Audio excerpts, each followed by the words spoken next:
রাধে রাধে বন্ধুরা। তো দেখো আজকে হচ্ছে বুধবার। তো বুধবারের সকালে তোমাদেরকে গোপাল সেবার ভিডিও দেওয়ার জন্য চলে আসলাম। তো এখন বাজে 6টা, সাড়ে 6টার মতো। তো দেখো গোপাল সোনাকে আমি এখন ঘুম থেকে তুলে নিচ্ছি।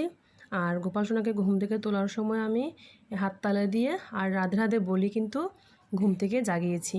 তো দেখো এখন আমি কিন্তু গোপাল সোনাকে একটু মুখটা ভালো করে চোখ মুখটা একটু কসলিয়ে দিলাম, কেননা সব বাচ্চারাই ঘুম থেকে ওঠার পরে কিন্তু একটু ঘুম ঘুম ভাব থাকে। তো আমার কানা সোনারও কিন্তু ঘুম ঘুম ভাব ছিল। তো হাতড়ি দিয়ে একটু মুছিয়ে দিলাম। তো এখন দেখো তোয়ালে একটু ভিজিয়ে তারপরে আমি একটু মুখটা মুছিয়ে নিলাম। তো এখন দিব সকালে, আর আমি এখন সকালে বাল্যভোগ দিব। আর গোপাল সোনাকে একটু বসিয়ে রাখলাম, তারপর আমি এখন ভোগটা রেডি করব। তো দেখো ভোগটা রেডি করার জন্য নিয়ে আসলাম এখন আমি একটু আপেল। সকালবেলা একটু আপেলই দিলাম আজকে। আর আজকে সন্দেশ ছিল না, তার কারণে দিলাম একটু আপেল। তো এখন আপেল দিয়ে সেবা দিলাম, আর দুপুর সময় দিব অন্য কিছু। তো এখন দেখো গোপাল সোনাকে আমি খাইয়ে দিলাম। তো এখন আমি খাইয়ে দিয়ে ঠিক আছে চলে যাব এখন ছাদে।